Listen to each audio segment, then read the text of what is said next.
Welcome back to America's Mom. I hope you guys had a wonderful, wonderful weekend. Father's Day was exceptional around here for us, and to all of the great fathers out there who show up day after day, even in the most difficult situations and under the most difficult circumstances. Thank you. A mother cannot replace a father. There is just no way. And I'll just tell you, personal experience. I didn't grow up with a dad. And I think I always obviously wanted that. It's such a special relationship, father daughter relationship, and watching my daughter grow up with her father. They are two peas in a pod. They're best friends. Like they're just, it's just the most wonderful, wonderful relationship. And so I always was kind of a little bit jealous about that. But I can tell you, she would not be the incredible woman she is today without her dad. So thank you to all the fathers who show up out there. It's a given, obviously, that our boys need their fathers no matter what. In fact, I would almost say, and I'm not even, I'm totally fine with this completely. Like, I always felt like after around 7 or 8, it was dad time.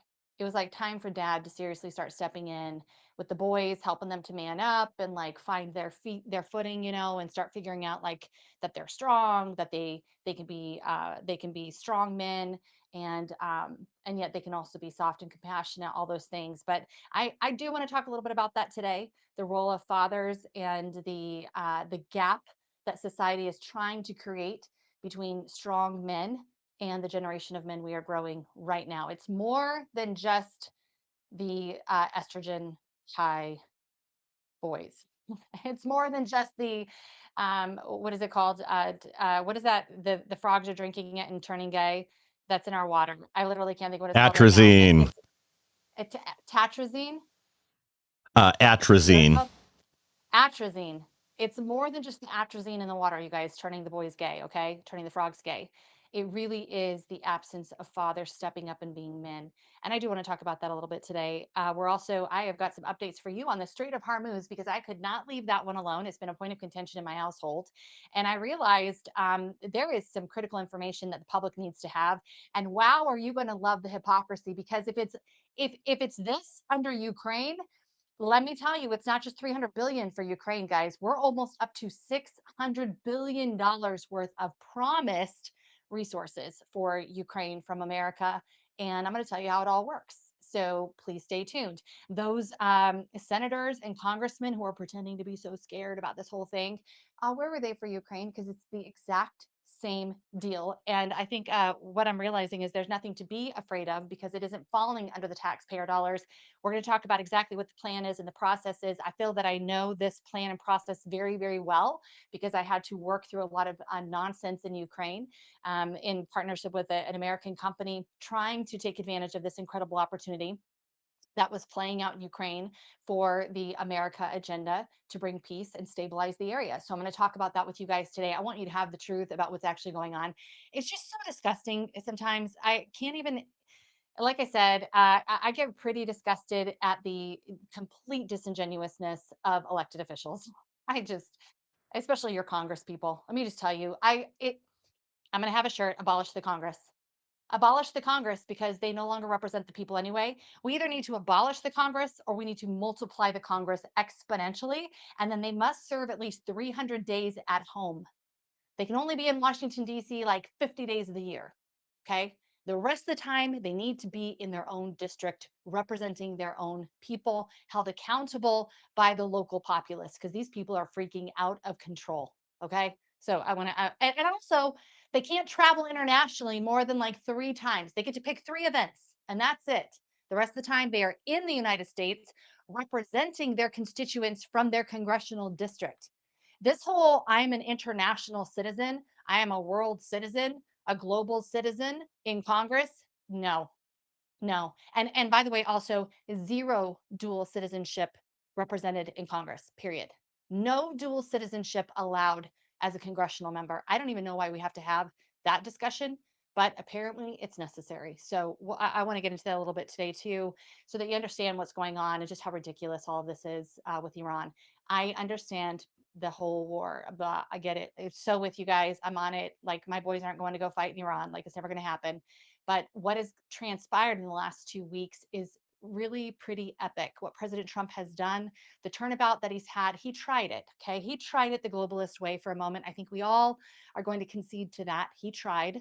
to work with the globalists for a minute. He maybe got a little bamboozled, didn't have a Charlie Kirk in his ear reminding him that he was not elected to start another war and certainly not to fight another country's war.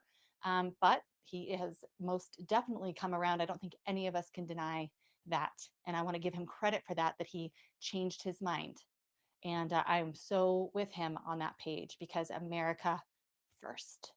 America first. That was the promise. And that is the only promise that matters to the American people. So we're going to get into that. And then, of course, the freaking flock cameras. The freaking flock cameras. Guys, we're we have to talk about this massive invasion of privacy under the guise of peace and safety. What did Franklin say? If you want peace and safety, if you give up freedom in lieu of peace and safety, you deserve neither. And that's exactly what is happening in over 40 states in our union have surrendered their autonomy, their sovereignty, their individuality, and most definitely their privacy to flock cameras. I want you to hear a little bit more about that today. And I'm hopeful we're going to have Andrew Mueller, who is an expert on the flock camera situation, on with us on Wednesday or Friday. We're going to try to get him on because I really want you guys to hear how sacred this is. A sacred cow right here. Privacy is a sacred cow in America. We should not be selling out our privacy to sheriff's departments, to local police departments, to local businesses. No, the answer is no, because it's not just a camera. I hope everybody's figured that out by now. A flock camera is not just a camera. It is literally that Will Smith movie. You guys remember the Will Smith and Gene Hackman? Amazing movie. Everybody needs to go back and watch it again. I'll think of it in a minute, or Michael's probably already looking it up. That movie is exactly what's going on right now. That is the flock camera. Trailing you, tracing you, following you, pinpointing exactly where you are. I recognize we can't find traffic children. Okay. I get it. I know.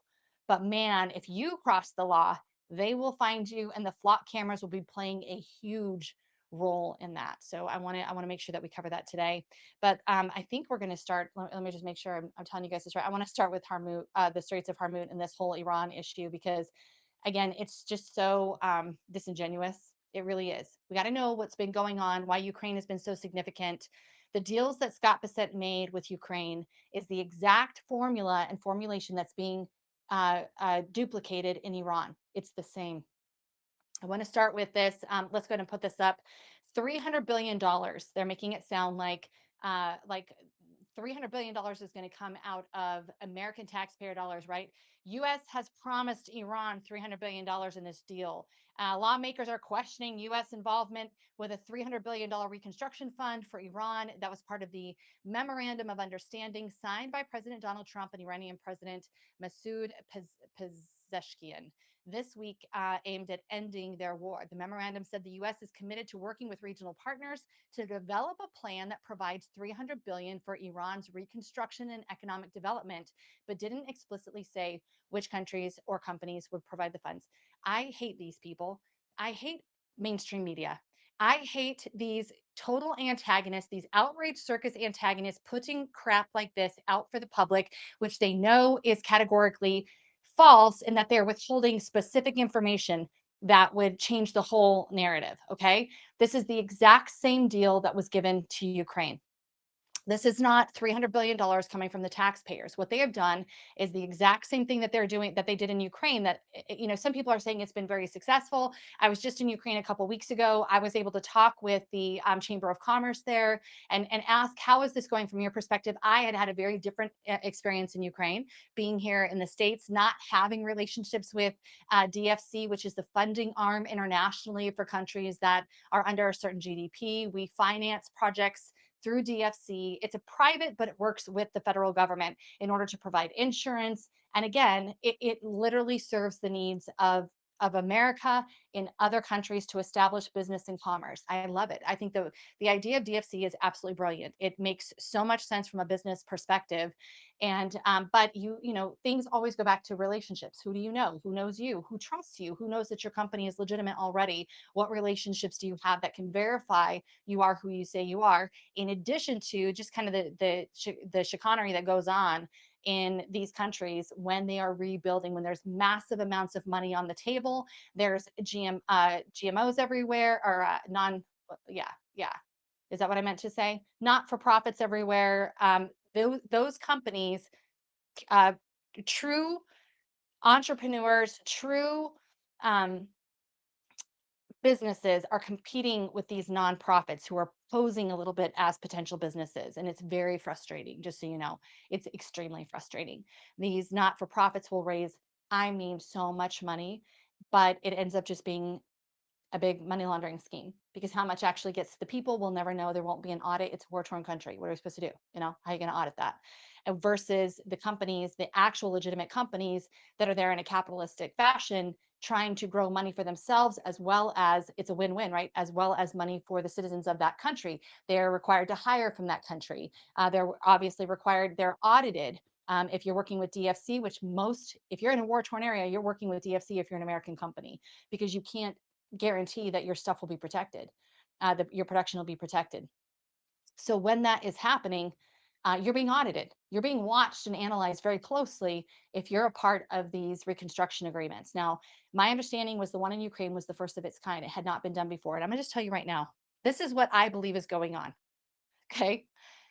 The reason there was no squawking about the reconstruction agreement done in Ukraine was because we had already had more than 2 years of Congress people, US senators, and their little go between businesses that they were promoting, that they were pushing towards Ukraine. They'd already had 2.5 years to establish themselves and get first in line to be a part of this reconstruction agreement.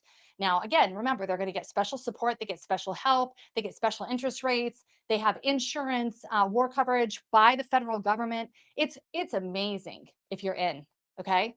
And the Congress people and US senators, they work with these people because it helps them. They get contributions to their PACs. Maybe they get a portion that's held off for them till they're out of office. Maybe their son gets hired on to be a, consultant to a company, and right? We saw that just this past week with one of the Democrat senators whose son, young guy, 21, I think, years old, got himself a crazy screaming deal, $30 million right out the gate for his project. That's how it works. That's what I'm talking about.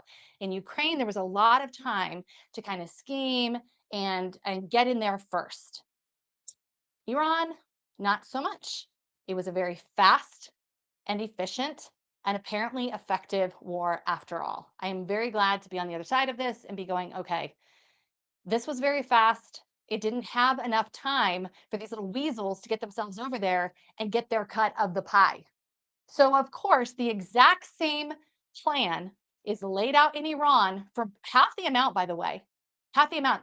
This deal in Ukraine is estimated to end at about $580 billion. Let's put that up. I just want people to be able to see this was MSM, local media, and it shows that the project for Ukraine is estimated to be 588 billion recovery cost over the next 10 years. That recovery cost is made up through the capital investment of American companies, CEOs, business people who are investing in Ukraine through this business concept. Okay. The reconstruction agreement was simply that Ukraine would give preference to American businesses to set up shop, and they would in turn hire Ukrainians to work.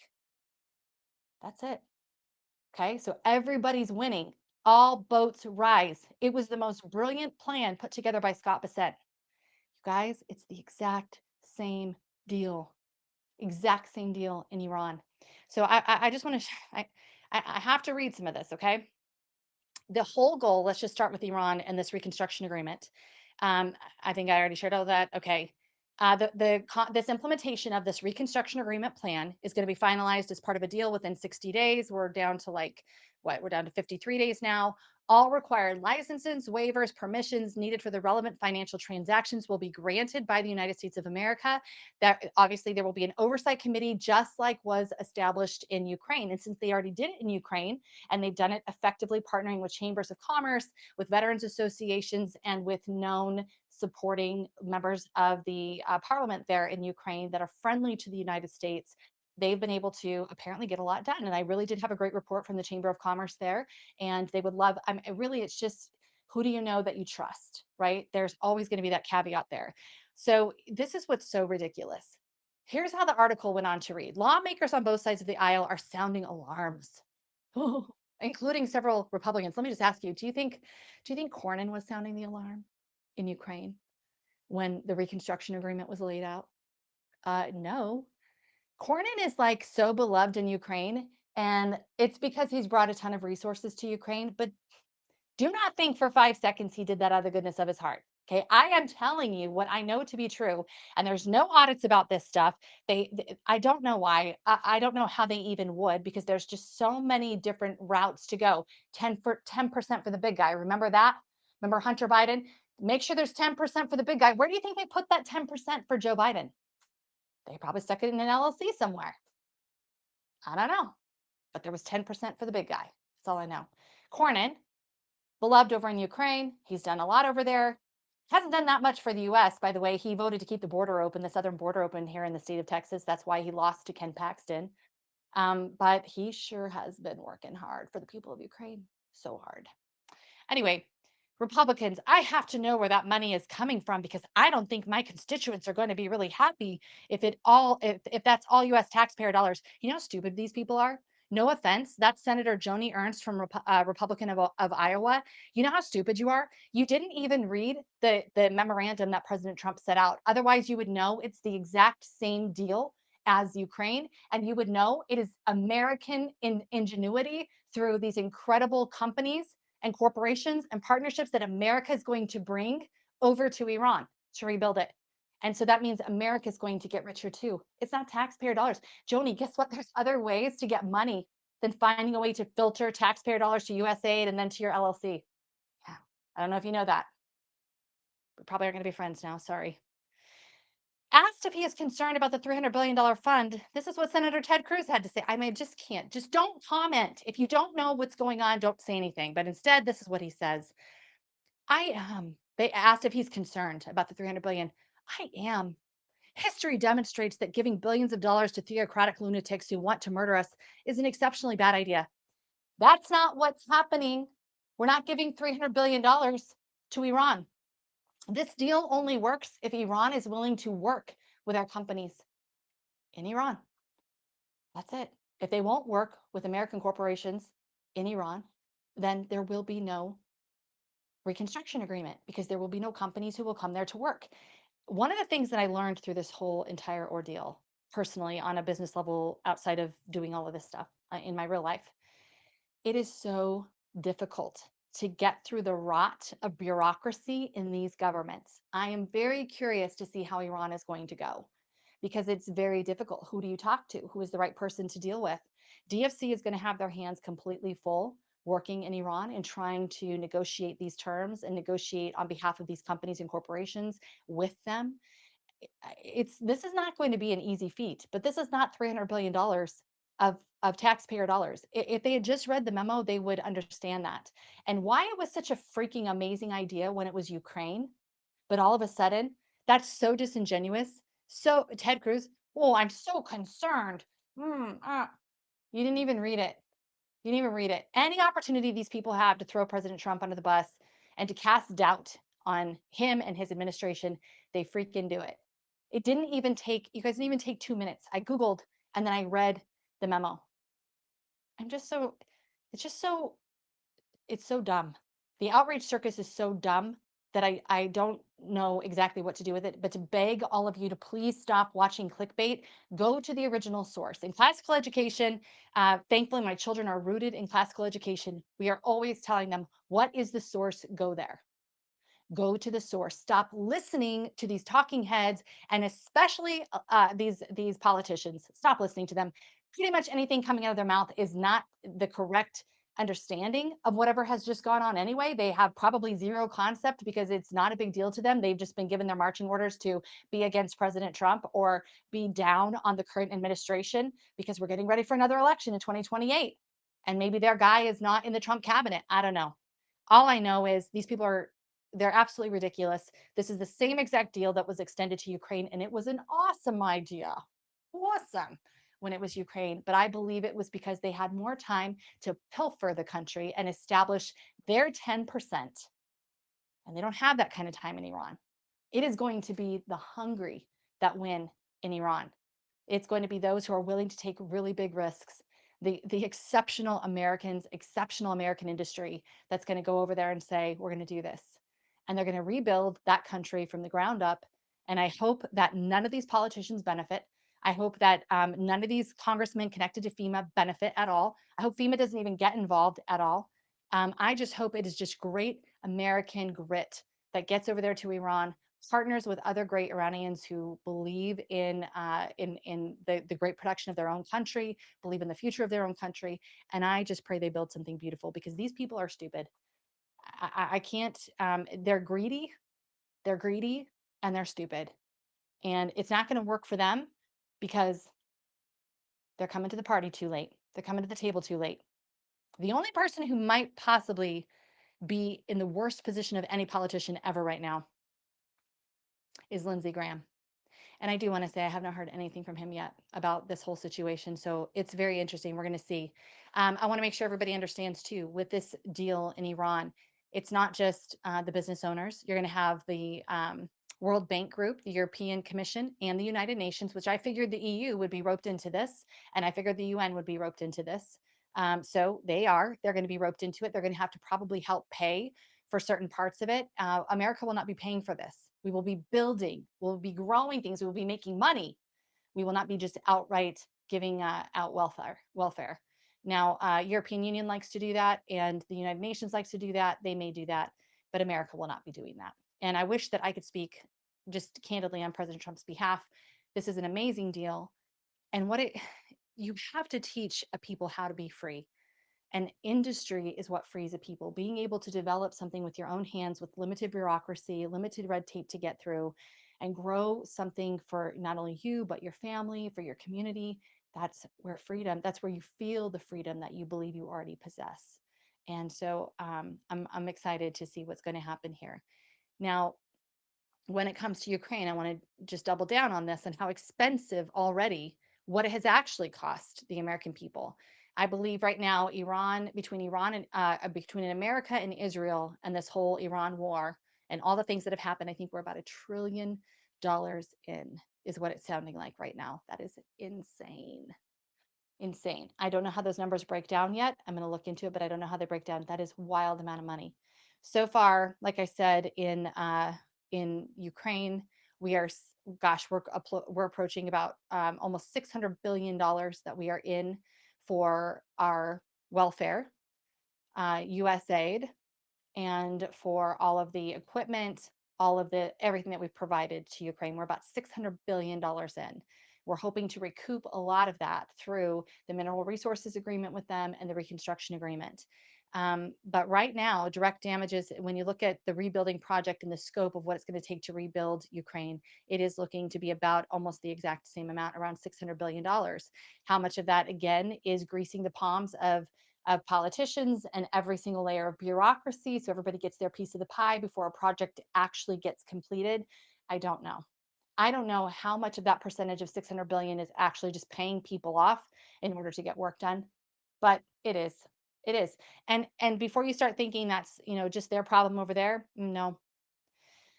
Nope, that's a problem that we have here in the US as well. So we have to be really mindful and very careful and continue to encourage our elected officials not to be a part of that, to do their job, to represent their constituents in their districts and not get caught up in the money laundering schemes and the greasing of palms that goes on, especially in war-torn countries, the 10% for the big guy scenario, because it happens. It happens routinely, and they all want a piece of the pie if they're going to help you. And I hate that. I hate that. But here we go. Um, we've got, as an update in Ukraine too, and obviously Iran. Obviously, Ukraine is still, they're calling for a full and complete and total surrender right now. Zelensky seems to be having a little bit of a change of heart. If you've been watching any of his media, any of his interviews, he is saying now openly and publicly as of Friday, the only person who can restore peace and order is President Trump. That's a far cry from his nonsense and narcissistic behavior leading up to this past weekend. So I am very curious to see what has gone on there. I don't know why he all of a sudden is having a bit of a change in temperament, but he does appear to be, and we're tired of it. We're tired of it. Now, I will say that does come on the heels of, I believe, another $100 million or so. Maybe it was more than that. That was just agreed by the Congress to give to Ukraine. That welfare stuff. We just agreed to give them another, I believe, $100 million. So There you go. Um, Moving right along because that is so depressing, isn't it? It's so depressing to hear what our government does. They don't put America first. They don't put our country first. Can you think about what your community would have done with even 10 million of that $100 million that they just gave to Ukraine? Again, by a narcissistic little man syndrome guy, Zelensky, who will not listen to President Trump. So it makes sense he came out with a nice statement on Friday because he finally got some more money. These people. Um, we could do a lot with that. We could do a lot with that in our community. We could do a lot of that for our veterans in this country. We could do a lot with that in establishing tech and trade schools for our youth. We could do a lot with that in moving out all of these illegal immigrants throughout our country. We could do a lot with that. We could do a lot. Flock the government, flock the government. Flock camera updates. Let's just get into it. Again, I'm going to play this video for you guys. It's 4 minutes long. I want you to watch, hopefully in all of its entirety. I may stop it a little bit in, but flock cameras are not just cameras watching you. Okay.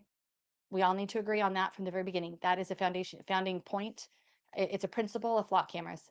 They do not just watch you. They are able literally to determine all kinds of data about you that will make it much easier to spy into your life. And then they take all of that data, it's saved, it's stored, and it's distributed to anybody who wants it. Let's take a listen. Developing story this morning, stunning revelation from San Francisco's police chief, putting the spotlight on the city's license plate cameras. Now, this all brings up a reoccurring question. Who else has access to that data outside of local police? Today in the Bay, Ginger Conejero-Sam joins us live in San Francisco this morning. And the police chief, what is he saying? Yeah, good morning, Laura and Marcus. Police Chief Derek Liu made the announcement at a recent police commission meeting. He says that a recent audit uncovered activity that violates California law. Now, the police chief said the city's license plate cameras were improperly accessed hundreds of times by Western State Information Network. That was done on behalf of federal and out-of-state law enforcement agencies, which include the DEA, the ATF, as well as state agencies in Oregon and Washington. Now, that activity is illegal because California prohibits sharing data with agencies outside the state. Chief Liu says that the audit did not find any inquiries related to federal immigration enforcement and that no federal or out-of-state agencies have ever had direct access to the flock system. Now, following the audit findings, SFPD says it immediately cut off Western State Information Network and its access to the city's flock data. In a statement, Flock, who manages the system, said in part this did not occur due to a software issue, platform problem, or any failure within the Flock system. Meanwhile, here's San Francisco DA Brooke Jenkins speaking to how the cameras have benefited the historic lows in the city's crime data. We have taken the necessary steps to prevent it from happening in the future. That is what is important here. We can't throw the baby out with the bathwater. We cannot say that now we're not going to use the technology because of what happened in the past. But this is a tool that has gravely assisted this city in holding perpetrators of crime accountable. Now, San Francisco has more than 400 license plate reading cameras across the city. And as the DA spoke to, the city has benefited significantly from this technology. However, other cities have reconsidered or even terminated their flock systems or their license plate reading cameras because there has also been illegal access to their data. So we'll see where San Francisco plans to move forward after this was found. Guys, sending it back to you. Yeah, we'll continue to watch. Good thing they caught it early. All right, Ginger Conejero-Sam in the city this morning for us. Thank you, Ginger. For those that don't know, the Western States Information Network is a regional intelligence sharing hub on behalf of federal agencies like these here and out-of-state agencies in these states, in addition to some more. So it's illegal in California, but it's actually legal to share this data in a lot of other states, and I'll get into that. But before the Democrats and liberals start going, oh, this is used to get illegals, no, none of the queries were related to federal immigration enforcement. So that just kills that conspiracy right there. But let's go ahead and take a look.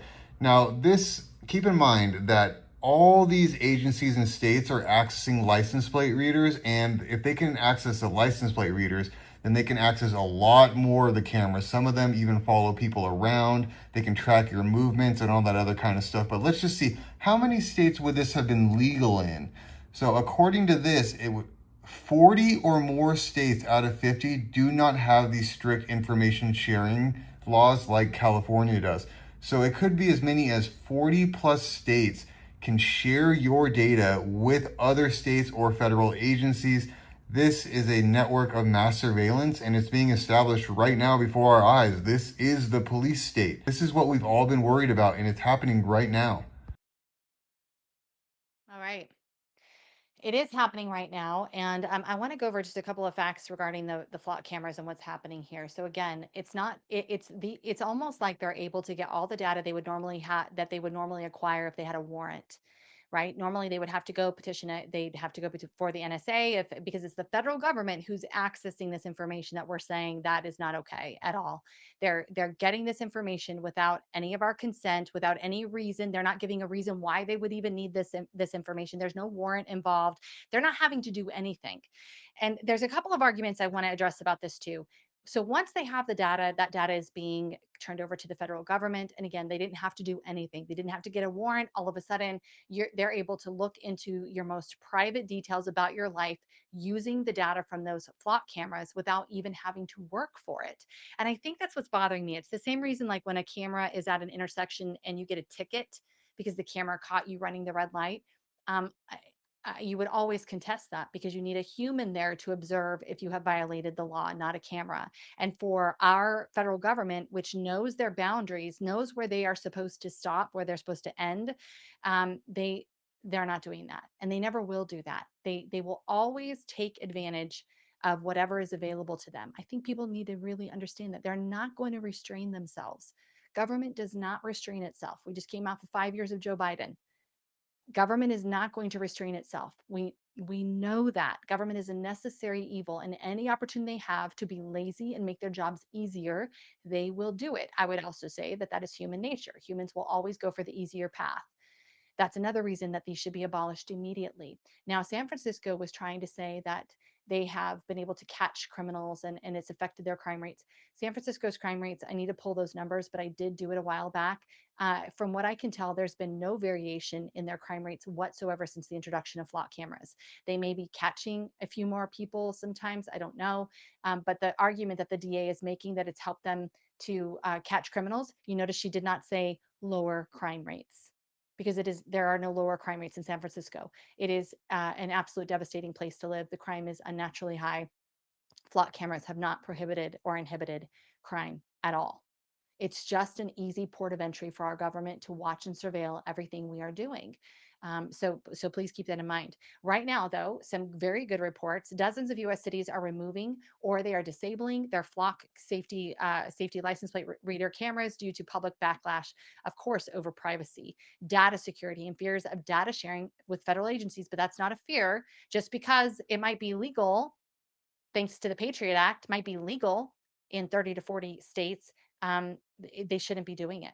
It's an absolute violation of the understanding we have within our states and our local communities as well, that they will not willingly give over information about non-criminals. People, I mean, this is just insane. It's not like they just specifically, oh, we only need the information of the person who just committed the crime. They have all of our stuff, and privacy really matters. My kids will say, Mom, but but we don't have anything, we're not doing anything wrong. Well, son, we weren't doing anything wrong in November of 2021 either, but that did not stop the federal government from deciding that we were criminals in their minds.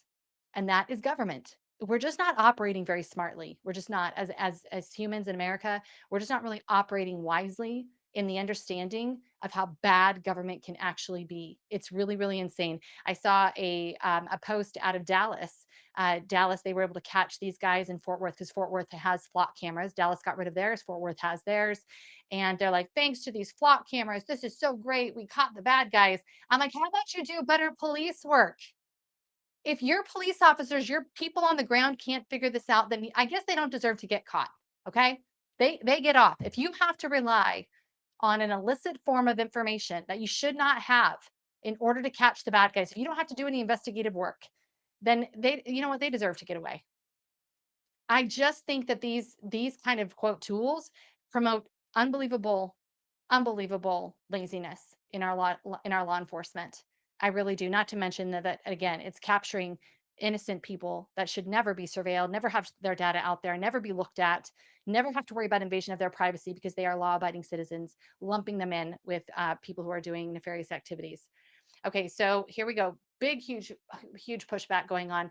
30 localities, including Cambridge, Massachusetts, Flagstaff, Arizona, Eugene, Oregon, sorry, Flagstaff, Arizona, Cambridge, Massachusetts, Fort Collins, Colorado, have canceled their contracts or deactivated their systems entirely.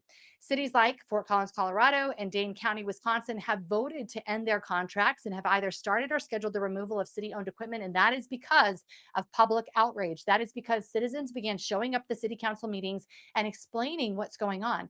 You know, your elected officials, my only point of sympathy for them, empathy for them, no sympathy for them, is that they can't know all the things all the time.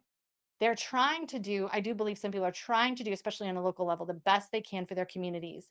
But this isn't it. Surveilling your community like this is not it. Okay, we don't need Big Brother watching over us. We need to be able to have freedom, and then we already have law enforcement who it's their job to figure out who done it. It's their job, not the flock cameras. So this all is happening now because people are showing up, they're explaining what the flock camera does, how it stores the data, how it is so vulnerable to anybody who wants. Remember, we brought the story to you of the law enforcement officer who used it to stalk his ex-wife and her boyfriend. I mean, people can get into the information systems and do whatever they want with that information. So keep that in mind.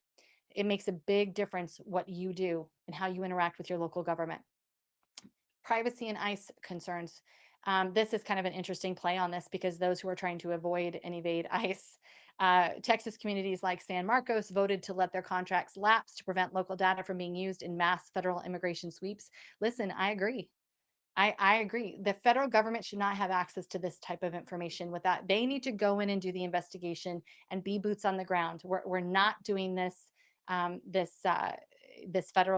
NSA on everybody, weaponizing weaponizing privacy or the lack thereof against all people in America, period. It's just insane. No, they should have to work for it. Of course, I want every illegal gone, but not at the expense of my freedom as an American citizen. No, you got to go in and do the work. Mountain View, California turned off its network after discovering federal agencies had already accessed their data without local authorization. That's exactly right. And if you think that, when it comes to the hierarchies of who we are at odds with as American citizens, it is most definitely the federal arm. It's these three-letter agencies that we did not vote for. We don't know them. And they have proven time and time again that they will do and use nefarious measures to go after whatever it is they're attacking, regardless of if it's constitutional or not. And this is not constitutional. It's not. And I'd love to have a deeper conversation with a constitutional attorney on the use and abuse of these flock cameras. Grassroots movements, deflock. We showed you guys this site a couple weeks back, deflock.me, which is a local group right out of Tyler, Texas, right here by me, has been making a huge wave on these flock cameras.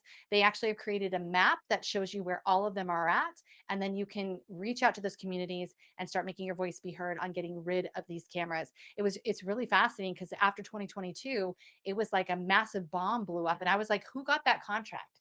I'm like somebody greasing palms throughout the country. Money was allocated probably by the federal government to set up these cameras. And I'm going to find out. I'm going to find out on a local level because I told you guys in my little tiny town, they have put up flock cameras now. I am in East rural Texas. I can't even believe this happened. And I didn't know about it till it was already up because I wasn't paying attention. I wasn't paying attention to that at all. I wasn't even thinking that there would ever even be flock cameras in my tiny little town. Like this is a come and take it town, and we're allowing flock cameras. Uh, it's not going to hold, but I'm very curious to see how this whole thing played out from start to finish. I want to know the company that propositioned my small town and sold the flock cameras and set it all like I want to see every palm that's being greased to destroy our privacy throughout America and to literally hand over American citizens to the federal government. Oh, this is crazy. This is absolutely crazy stuff. Michael, if you could, can you look at that movie, Gene Hackman and Will Smith? It's that movie. That is what we are all going to be living if we don't get rid of Enemy police. of And many people, huh? Enemy of the State, and it came out in Enemy 1998. Enemy of the State, one of the best movies ever on understanding just how nefarious your government really is. Enemy of the State, everybody needs to go watch that. Do you remember? It's like cameras everywhere. Cameras were following that. They zeroed in. They're in a data center, like an NSA site, and they are just following this guy everywhere. He cannot get anywhere. That is the flock cameras. And I Tracking promise his you, voice on the phone. Remember, they find him. He makes a phone call to yes. payphone, and the NSA uses the voice print to find the convenience store they're at. And then it was game over, man. They like, I mean, that was the most, that is flock cameras. That is what they're doing. That's what it is for. And again, it's a laziness on the part of the government, both local, state, and federal. They have to, you can't get a ticket because a camera took a picture of you. No. Sorry. Needed to have a human there to watch you pass through the red light and say, I saw you, because they have to be able to go and they have to present their accusations against you. You get that as an American citizen. Whoever has an accusation, they have to present it to you. A flock camera cannot do that. One of those stupid red light cameras cannot do that. And this is a point we all need to be fighting. You cannot just acquiesce and and pay the bill. You cannot. You have to be able to face your accuser. That's what it is. Face your accuser in court. And a flock camera cannot face you in court.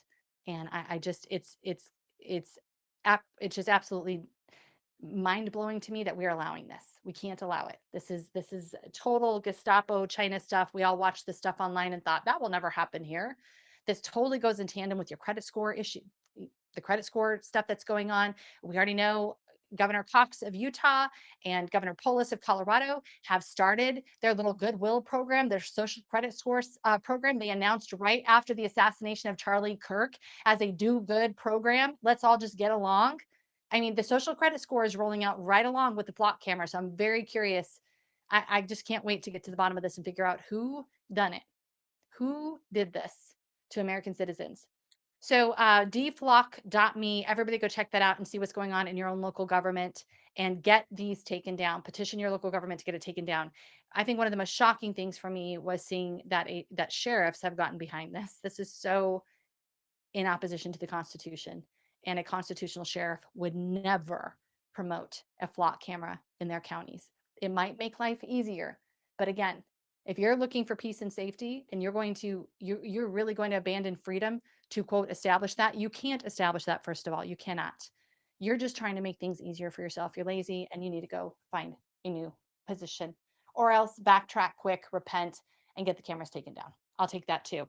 So flock cameras is bad. There's a lot going on with those all across the country. This is one thing that makes me so proud right now about Americans is they're not laying down and taking this. And you can be a part of that in your own local community. So please go to dflock, DELLOCK.me. Figure out if you've got flock cameras in your neighborhood, in your area, and go stand up for yourself and your family and for your privacy and your constitutional protections in this country. We will not become a police state. That is not going to happen. Your tiny little 3,000 person community becoming a police state. Are you freaking kidding me? Absolutely not. We're not going to allow it. So today, just a reminder of what's going on in the state of Texas right now as we speak. As we speak, amendments are being approved, finalized for Texas state public education and the actual curriculum that is going to be going in to service 6 million children in Colorado and at least 24 other states in the union. And it's a very big deal because CARE, which is deemed a terrorist organization by Governor Greg Abbott and by Attorney General Ken Paxton, who is running for U.S. Senate. Of course, I am so sad about that. I love him as our Attorney General. He's just such a fighter. It's unbelievable. They have deemed CARE as a terrorist organization, and CARE members and all of their Sharia-loving Muslims are showing up today to fight for a revisionary history to be put into Texas state public education. It's absolutely disgusting. Parents are standing against it. Communities standing against it. We had Dr. Julie Pickett on Friday to just explain how incredibly important this is, that none of those revisions be made, that none of that revisionary history and the supposed blessing of Sharia be implemented into our public education system, our curriculum in any form or fashion. Also, they'll be approving the books that are read in all of the schools across the state of Texas. And of course, there is the woke agenda that is going to be making their requests. And we unfortunately have a Republican on the Texas State Board of Education who loves to pander to the left. I don't understand it. Never going to understand it. They're a plant. Probably we're told to sign up to be a Republican, pretend, and then you will vote for every Democrat policy, every progressive leftist policy under the sun when you are in that position, just to show that Republicans are not united. And some Republicans actually like this stuff. No, nobody likes it. We don't want wokeism. We want a love for America. We want a love for the great state of Texas. And it's so fascinating. If you don't live here in Texas, you don't realize, like, Texans, it is Texas first. And then it's America, right? Texas first. And everything is, all history is formulated around the founding of Texas. You have in every grade, every year, there's an entire portion devoted to the history of Texas and how it became a great state. And I love it because it promotes a love for the state. I didn't do that in Colorado. I never learned too much about the history of my state or why I should love it. Didn't know what a great history that the state had. And now Governor Jared Polis has taken down our Union soldier from the Denver Capitol, so nobody will ever know that we were a Union. We were a Union state, and we obviously fought for freedom for all people. And they'll never know that. They get to pretend that we were some kind of racist, state, and that we supported the Ku Klux Klan. They'll never know because they're taking down our history. They took it down literally. But anyway, that is so important, to be teaching the history of your own state so that people might love it and want to stay there and support it and continue to see it grow and thrive, or stand up and defend it when the communists come, like they've tried so desperately in Texas and in Colorado, to destroy it, to destroy all of this goodness. And so right now, today, Dr. Julie Pickren and great members on the Texas State Board of Education are fighting right now for the children of both Texas and at least 24 other states that will adopt all of the recommendations and protocols and education supplements in their states as well. So please be praying with them today if you are not there in person. I know we're going to be live streaming that later on, so you can watch the entire event, because there are so many people there right now who are loudly proclaiming their love of the state of Texas, their love of America, and down with CARE in the state of Texas. It has no place at all in this state. And Sharia law has no place in America, period. It's its own government, and they want to set that government up here in America, and we're just not going to allow it. It shouldn't be tolerated. It literally can't be tolerated. And the federal government will be forced to deal with this in a more contact way if we don't get a grip on it now, if states don't get a grip on this now.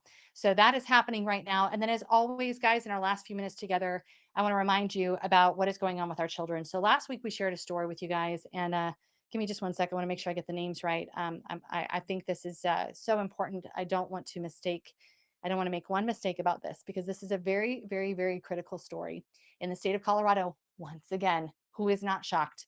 Where deviants thrive under Jared Polis's governance. In the state of Colorado, we had a woman named, well, I don't know if I don't know. Rewind. We had a person named Jennifer Honka, who was in the Denver Public School.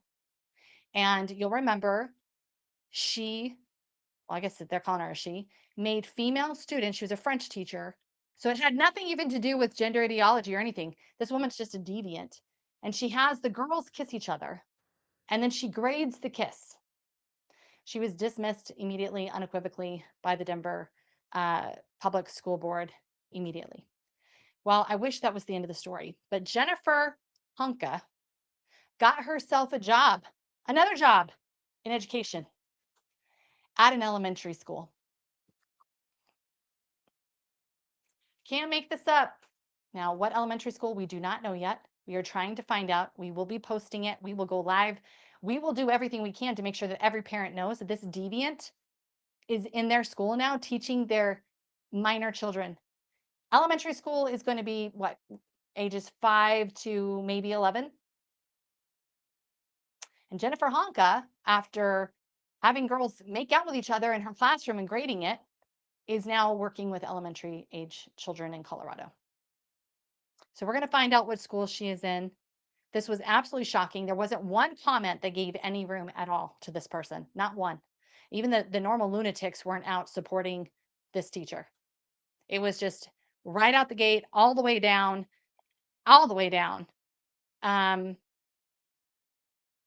all the way down saying, this is a nightmare. What is wrong with these people? And I don't know what's wrong with these people. I just know they're disgusting. They're deviants. The law is built around protecting deviants in the state of Colorado. You change your name, no problem. They're not allowed to do a background check on your dead name in the state of Colorado. You know how easy that makes it for deviants, for pedophiles, for people who already have a record to be near your children now in Colorado. Please pull your kids out of these public funded schools. You know, it is not easy to homeschool your children. It's not easy to find other alternatives. But you know what also is not easy? Dealing with your child coming to you and telling you that they want to cut their breasts off. Having a son come to you and tell you he's a girl and he wants to castrate himself. That is super not easy. And don't forget that the rate of suicide among those children is higher than any group, period. It's well over 50%. And that is what you have to look forward to if you leave your children in state schools like those in Colorado, California, Arizona. I mean, you got to make some decisions, guys. You got to make some tough calls because you love your children more than you love the conveniences of your life. And it's such a short window. If I could just say for the parents that are struggling with that and thinking we can't do it, we don't have the time, we don't have the resources, it's such a short window of time. When we had all of our kids, and they're all there, and it's super expensive. Everything is expensive. We have no money. I'm working. My husband's working. We're like trying to make everything meet. You guys, we did whatever we needed to do. I shopped at the thrift stores. Like I was penny pinching. I was just my daughter and I were walking through the dollar store the other day and I was like, "Do you remember how many times we came shopping here?" Because it was more important to us to raise our children well. It's such a short window of time. And it's okay. It's going to be okay. You might be a little tight for a while as you make these decisions for your children, but I'm telling you right now, those investments were worth it. Every single one of our children are doing amazing. They've grown up into extremely amazing people, and they know the sacrifices that were made for them. And that, I mean, that if you're leaving your kids in a place where you know they're being abused, what does that tell your child? You think they don't know? You think that they don't know you're watching these reels about Jennifer Hookahs who are having girls make out in their classrooms and stealing their innocence, and then you send them to the same government school? Like they know. Kids know. Kids know if you're willing to sacrifice for them or not. And I'm telling you, in the years to come, the sacrifices you make now will pay dividends in the future. They are worth it. If you're a parent that is struggling right now, or if you're dealing with any of the trans cult nonsense with your children, you can call 1-833-42 Protect Kid, and we will certainly help you find the tools that you need to stand against this unprecedented darkness that's chasing after our children. But you know what we can't do? We can't feed them into that system and pretend that we didn't know. You do know. We all know. So our kids are our priority. It's just that way. And it's such a short amount of time. It's not forever. It's not forever. It's a very small window. And then you will get your life back if that's what you're needing. So anyway, uh, lots to stay focused on, lots of good things happening. Hope you guys had a fantastic weekend. Like I said, we didn't get to my father talk today, but we will address it, and maybe actually we'll address it with the Mister. Maybe we'll see, because there is some critical data that you need to learn, and just understanding again, no woman can replace a father. As much as single moms try, and they will, and there's going to be grace there because God is the X factor always. God was my father. My heavenly father was my father. And I managed to avoid a lot of the things that happen to most girls who aren't raised with a father. So, I mean, God is your father, no doubt about it. And yet we still can't replace that physical example here on earth, how important it is to have a man in your children's life who shows up for them. They don't need to be perfect, but they got to show up. So we'll talk more about that later on this week. Thank you guys so much for being with us today. Hope we cleared up some myths. Hope we exposed some nonsense. And I hope you guys go on to have a really great rest of your week. We will see you back here on Wednesday at 1 p.m.